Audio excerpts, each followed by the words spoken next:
ተዋናይ ሱራፌል ተካ እባላለሁ። ከአበራ ጀንበሬ አባ ኮስተር ከተሰኘው መጽሐፍ ጥቂት ገጾች አነብላችኋለሁ። እንከታተል። የሻሽ ወርቅ በጣሊያን ወታደሮች በ1930 ዓመተ ምህረት እንደተማረከች ወደ ሮማ ተወስዳ ነበር። በዚያም ጥቂት ጊዜ ስትቆይ አስፈላጊው ጥንቃቄ ሳይደረግላት በመቅረቱ ሊሆን ይችላል በአንድ እግሯ ላይ ጉዳት ደርሶባት ታነክሳለች። ይህችን ልጅ እግሯ በሽተኛ ሆኗል ስትል የሰማው መሰለኝ አለ ደርሰ። የሻሽ ወርቅ እንዳትሰማ ድምፁን ዝቅ አድርጎ አው አንድ እግሯ ያነክሳል አለ ተስፋዬ እንደሱ ድምፁን ቀንሶ። ምን አገኛት ጃል ሲል ጠየቀ ደርሰ። ሰው የሚለውማ ብዙ ነው። እንደ ተማረከች ሮማ ወሰዷት። ከጥቂት ጊዜ በኋላ ወደ ብቸና ምሽግ በለሷት። እዚያ ሳለች መርዝ የተቀባ ምስማር ያለበት ጫማ ሰጥቷት ስለወጋት ታመመች ሲሉ ሰምቻለሁ። ገሰሰ ደግሞ የሰማው ሮማ እንደወሰዷት ተንክብካቤ ጉድለት ይጉዳት ደረሰባት ሲባል ነው። እኔ ማንን እንደማምን ግራ ገብቶኛል አለ ተስፋዬ። ይችን አንድ ፍሬ ልጅ ምን አርጊ ብለው ነው መርዝ የተቀባ ምስማር ያለበት ጫማ የሚሰጧት አለ ደርሰ በመገረም። ይህን ያህል በዚች ሕፃን ላይ ጨክናሉ የሚል እምነት እኔም የለኝም። እንደው ሲባል የሰማሁትን ነገሩህ እንጂ አለ ተስፋዬ። ይገርማል እኮ ሮማ ድረስ ምን ሊያረጉ ወሰዷት? ደግሞ ስተወሰዷት በኋላ ለምን ወደ ጎጆ አመለሷት ሲል ጠየቀ ደርሰ። እንደሚወራውማ እንደተማረከች ብቸና ምሽግ አስገቧት። አባ ኮስተር ልጁን ለመውሰድ ሲል ምሽጉን ድራሹን ያጠፋዋል ብለው በመስጋት የሻሽ ወርቅን ወደ ሮማ ላኳት። በኋላ ደግሞ የአባ ኮስተር ጦር መደራጀቱን ሲሰሙና ኃይሉንም መቋቋም ሲሳናቸው እሱም በልጁ ለማታለል አስበው ልጅህን እንለቀልሃለን፣ እንሾምልሃለን፣ እጅህን ስጥና ግባ ለማለት የሻሽ ወርቅን ተሮማ ወደ ብቸና መጧት። ልመን ደግሞ ምርኮኞች አዲስ አበባ ሲወሰዱ ስለሰማ ድንገት ሮማ ሳይሆን የወሰዷት አዲስ አበባ ሊሆን ይችላል በሚል ግምት እሷ ልጅ ስለሆነችና አዲስ አበባንም ሆነ ሮማን ለይታ ስለማታውቀው ሮማም ሆነ አዲስ አበባ እንደወሰዷት አታውቅም ብሎኛል አለ ተስፋዬ። እንዴት ሆንሽ ዛሬ የኔ እናት አልተሻለሽም አለቻት ሞግዚቷ የታመመውን እግሯን እየደባበሰቻት። ደህና ነኝ ዛሬስ። ለመሆኑ የአባባን ወሬ አልሰማሽ አለቻት ሞግዚቷን። የ10 ዓመት ልጅ ብትሆንም የሻሽ ወርቅ አስተሳሰቧ ከእድሜዋ በላይ ነው። ወይስ አሁን ገሰሰ ይመጣል ብቻ የሰማሽውን ትንፍሽትና እነዚህ አውሬዎች ያርዱናል አለች ሞግዚቷ ባንዳ መስሎ ውስጡን ለአባ ኮስተር መረጃ የሚያቀብለውን የከንፈር ወዳጇን እያሰበች ቀጠላ አድርጋ አይዞሽ ጨለምለም ሲል ገሰሰ ይመጣና ሰሞኑን የተፈጠረውን ሁሉ ይነግረናል። አባትሽም ምንም አይሆኑም አታስቢ አለቻት ከፈገግታ ጋር። ይህንን ከተነጋገሩ ከጥቂት ጊዜ በኋላ ገሰሰ ጨለማውን ተገና አድርጎ ወደ ቤት ገባ። ብቻውን አልነበረም። 2 ጓደኞቹም ተከታትለው ገቡ። የሻሽ ወርቅና ሞግዚቷ አልተደናገጡም። ሁለቱም በሚገባ የተለማመዷቸው ሰዎች ስለሆኑ የዛሬው አመጣጣቸው የሻሽ ወርቅ በልዩ እንድትጠበቅ ወደ ደብረ ማርቆስ ምሽግ እንድትወሰድ ከጣሊያዊው አለቃቸው ትዕዛዝ ስለደረሳቸው እሱን ሽፋን በማድረግ ስለ ሁሉም ነገር ለመወያየት።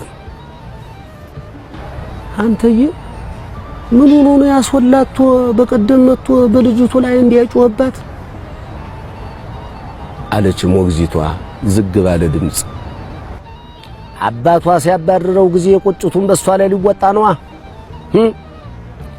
ባለፈው ሳምንት ጣሊያኖች ሲቀብጡ ለጦር ሰፈር መስሪያ ተዲንሳ አማኑኤል ቤተ ክርስቲያን ክልል ሸምበቆ ሊቆርጡ ሄዱ። አጤ በጉልበቱ ወደዚያ የሚሄዱ መሆኑን ቀደም ብሎ ሰምቶ ነበርና አርበኞቹ ደፈጣ አድርገው እንዲያድሩ አዘዘ። ማለዳ ጣሊያኖች እዚያ ሲሄዱ አርበኞቹ ቶክስ ስለከፈቱባቸው የወደቀው ሬሳ ብዛት አጸደ ቤተ ክርስቲያኑን የጦር ሜዳ አስመስሎት ነበር በማለት ገሰሰ የቁጣው ምክንያት ሊሆን ይችላል ብሎ የገመተውን ገለጸላቸው። ንግግሩን በመቀጠል ዛዲያን ቀናጤ በጉልበቱ አያሌ የጦር መሳሪያ ያስማርክ ጥልያዩ የጦር መሪ በጭንቀት አመለጠ። በዚህም ጊዜ ታንክና መትረየስ ተጠምዶ ተፊቱ እጅ ይዛል ደርሶ አጤ በጉልበቱ። ሁለቱ ጓደኞች ግን ነቃ ብለው የሰው ኮቴ ያዳምጣሉ። የአባ ኮስተር ሰላዮች ሳይሆኑ አይቀሩም ተብለው በጥርጣሬ እንዳይያዙ በመስጋት መቼ በዚያ በቃና አለና ገሰሰ ንግግሩን ቀጠለ። በዚህ ቁጭት በሶስተኛው ቀን ማለዳ ለምጨን ዋስዳ በሚባል ቀበሌ ኮሎኔል አጎሎኒ አውጉስቶ በተባለው በኮንን የሚታዘዝ ጦር ሁለት መድፍ ጠምዶ በሩብል ላይ የተረዳ ታባ ኮስተር ጋር ተዋጋ። በውጊያውም የጠላት ጦር የሰቀላ ገብርኤልን ቤተ ክርስቲያን አቃጠለ አለ። የሻሽ ወርቅ ሞግዚት እግዚኦ ማረነ ክርስቶስ ምኑን ታሰማኛል የድሜው ጆርጅስ አለች ፊቷን በሁለት እጆቿ ሸፈና። ቤተ ክርስቲያኑ ሲቃጠል በሐሳቧ ከፊቷ መጥቶ ድቅን ስላለባት ከሁለቱም በላይ ብዙ ሰው አለቀ። በመጨረሻ እኩለ ቀን ሲሆን ነው አሉ ድል ሆኖ በመሸሽ ኮሎኔል ወደ ጦር ሰፈሩ የተመለሰው። በዚያን ወቅትም የአባ ኮስተር በላይ ሲመረቅ ቀሚሱ ለምጨ ላይ ነበር የሆነው ድግሱ ተብሎ ተገጥሟል አለ ገሰሰ። ከሁለቱ ጓደኞች አንዱ ደግሞ ድምፁን የበለጠ ዝቅ አድርጎ ካፒታኑ ደቦኖ ደግሞ የደረሰበትን ውርደት ሰምታችኋል አለ መሳለቂያ መሆኑ እየገረመው። አዎ ሰምቻለሁ አለና ገሰሰ። እሱም አጤ በጉልበቱ ወደ መሸገበት ወደ ዲማ ዘምቶ በተደረገው ውጊያ ድል ሲመታ ሸሽቶ ያመለጠ ወኔ የከዳው የጦር አዛዥ ነው። ሊያመልጥ የቻለውም በዲማ ገዳም ውስጥ ተደብቆ ሲሆን ተተደበቀበት ስፍራ ወጥቶ በአራት ቀን የመሽለክሎክ ጉዞ ነው ደብረ ማርቆስ የገባው። ይህን የሰማ አዝማሪ ታልቸገረ ቀጋ ታልቸገረ ዱር ተበስኪያን ገባ አጣኝ መስል ብሎ ዘፍኖበታል ካለ በኋላ ወደ የሻሽ ወርቅ ጠጋ ብሎ አይዞሽ አባትሽ ወንዶች ወንድ ነው አላት በመኩራራት። እስካሁን ጸጥ ብሎ ሲያዳምጥ የነበረው ሌላው ጓደኛቸው በሰኔ ወር ደግሞ አጤ በጉልበቱ ወደ ደብረ ማርቆስ ልዘምት ነውና ክተት ብሎ አወጃሉ። ጦሩ ሲከት ወደ ደብረ ማርቆስ ያመራ አስመስሎ ሌሊቱን አባይን ተሻግሮ ጫቃታ ገባሉ። ሲነጋጋ አርበኞቹ ከደጋው ሲደርሱ ከጣሊያን ሹም ጋር ያጌሊያ ውጊያ ገጠመ።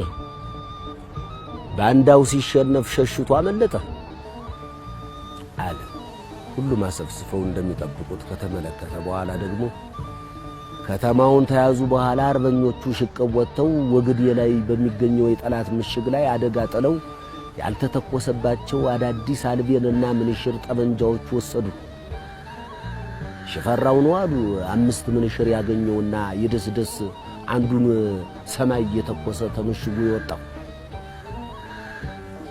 ለአገሩም ላይ አጤ በጉልበቱ ሹብሽር አድርጎበት ወደ ብቸና ተመለሰ ብሎ ንግግሩን ገታ አደረገና ሊናገር ያሰበው እንዳልጨረሰ ግን ሁኔታው ይገልጻል። አጤ በጉልበቱ ታንድ ግዛት ጣሊያኖችን ለማባረር ሲሄድ የጠላት ጦር ቀደም ብሎ በእርሱ ቁጥጥር ስር የነበረውን ግዛት መልሶ ለመያዝ ጥረት በማድረግ ላይ መሆኑንና የዚህ አይነት ሁኔታ በበረንታም መጀመሩን የሚገልጽ ደብዳቤ እንደደረሰው ወደ ስፍራው በፍጥነት ጦር ልኮ ባንዶቹን ከበረንታ እስከ ደብረ ማርቆስ አባረራቸው። በዚህ ምክንያት አጭር ነው ቀጭን ነው ብሎ ወንድን አይንቁም፣ አባ ኮስትር ወንዱ ያሸናል በቁም ተብሎ ተገጠመ። እንዳለ ሳቃቸውን ለቀቁት። ገሰሰም እየሳቀ በውጊያው ጊዜ ጥቂት ቤቶች ሲቃጠሉ የተመለከተ አንድ ጣሊያን ኦ ሮማ ተቃጠለች እያለ ሲሸሽ አይቼ ግርም ብሎኛል አለ። ጓደኛውም ቀበል አድርጎ የጣሊያኖች ሽሽት እኮ የሚደንቅ ነው። የኛ አርበኞች ሲያይሉባቸው እንደማይምሯቸው ስለሚያውቁ ጥቂት እንደተቆራቆሱ ሁሉም ተየመሸጉበት ስፍራ ነቅለው በመውጣት እየተከተለተሉ አገር ለቀው እግር ያውጭኝ ይላሉ እንጂ ቦታ ለውጠው ወዲያውኑ ውጊያ መቀጠል አይደፍሩ። የኛ አርበኞች ግና ከፊት ለፊት ያሉት በተኩስ ጠላትን እንደመከቱ ይቆዩና ከወደ ኋላ ያሉት አፈግፍገው በመመሸግ በተራቸው ተኩስ ከፍተው ከፊት ለፊት ለተጋፈጠው ጦር ፋታ ይሰጣሉ። የጠላት ጦር አሁንም ካየለባቸው እነርሱ ደግሞ በተራቸው የኋላ ደጀን ይሆኑና ጠላትን በመመከት እየተፈራረቁ ይዋጋሉ እንጂ አንድያውን ነቅለው አይሄዱም አለ። ከታጠበ ብዙ ጊዜው የሆነውን የተፈታተለውን ጸጉሩን እያከከ እውነት ብለሃል አለ ገሰሰ። ጓደኛው የተናገረው ትክክል መሆኑን በማረጋገጥ የሻሽ ወርቅና ሞግዚቷ ግን በዝምታ ያዳምጣሉ። የሻሽ ወርቅ ከአባቷ ናፍቆት የተነሳ ከስታለች፣ ለጋዋ ጠውልጋለች። ገሰሰ ደግሞ በተራው ሁሉንም ማየት ታደረገና ወሬውን ቀጠለ። ባለፈው ሰኔ ወር አባ ኮስትር ይቅርታ አድርጉልኝና በግብር ስሙ ልጥራውና አጤ በጉልበቱ ተፊላው ወጥቶ አነባበር በተባለው ስፍራ እንደ ሰፈረ ጠላት ከወሎ ከደብረ ሲና በአባይ በኩል ወደ ጎጃም ሊሻገር ከደባሶ ወደ ወልወሌ መልካ ወረደ ማለትን ስለሰማ ቅንጥም ማርያም ከተባለው አፋፍ ላይ ሆኖ ጦሩን ወደ አባይ አሰማርቶ ሲዋጋው አለ። የአርበኞችም ጦር ከአባይ እስከ ጫቃታ ድረስ ጠላትን እያባረረ ማርኮና ገድሎ በድል አድራጊነት እየፎከረ ወደ ሰፈሩ ተመለሰ ሲል የሻሽ ወርቅ ሞግዚት አድናቆቷን ለመግለጽ ልትስመው ቃጣች። አጅር የመቼም ብልጥ ነውና እንደገና በጥቅምት ወር ወደ ሞጣ እንደሚዘምት አስነግሮ የሚሄድበትን አቅጣጫ ታሳሳተ በኋላ የጠላት መሳሪያ የሆኑትን ሁለት ሰዎች አይቀጡ ቅጣት ለመቅጣት ወደ ደጀን ገሰገሰ። እምባዬ ሥላሴ ላይ ሁለቱንም ሰዎች አግኝቶ በተደረገው ውጊያ አንዱ ሲሞት ሌላው ቆሰለ። አጤ በጉልበቱ የሁለቱንም ሰዎች ንብረት ወርሶ ለመሳሪያ ለወጠው አለ ገሰሰ እየተዝናና። የሻሽ ወርቅ አባቷ አጤ በጉልበቱ መባሉን አልወደደችው። ለምን ይህ ስም እንደተሰጠው አላወቀችምና ምን አጤ በጉልበቱ ትለዋለህ ለማለት ቃታ ካፏ ላይ በለሰችው። አሁንማ እነዚያ ጣሊያኖች አርበኞችን ፈጽሞ ሊያጠፉ ኡንዲቺ በጦሎኒ ተብሎ የተሰየመውን 500 እስከ 1000 የሚደርስ አንድ ጓድ ፈረሰኛ 2 የራዲዮ መገናኛ ቡድንንና 4 ቡድን መንገደኛ ሰራተኞች እንደዚሁም አንድ የመረጃ ቡድን የሚገኝበትን ጦር ለመዝመት አዘጋጅቷል ይባላል ብሎ የገሰሰ ጓደኛ ተናገረ። ገሰሰ ደግሞ ይህንንም አጅሬ ሰምቷል እንዳለ በጎጆ አጠገብ ኮቴ ስለተሰማ ሁሉም ዝም አሉ። የሚያወሩት ድምፃቸውን በጣም ዝቅ አድርገው ስለነበር ውጭ ይሰማል ብለው ግን አልጠረጠሩም። ለጥቂት ጊዜ ጸጥ ብለው አዳምጠው የነፋስ ኮሽታ መሆኑ ስለተረዱ በሹክሹክታ እነዚህ ርኩሶች ያጤ በጉልበቱ ሰላዮች ናቸው ብለው እንዳያሳፍሱ አሉና ወጥተው ወደ የሥራቸው ሄዱ። የሻሽ ወርቅ ግን በሐሳብ ጭልጥ ብላ ሄደች። አባቷን ታስብ። ለምን አጤ በጉልበቱ እንደተባለ ታሰላስል ነበርና። አመሰግናለሁ።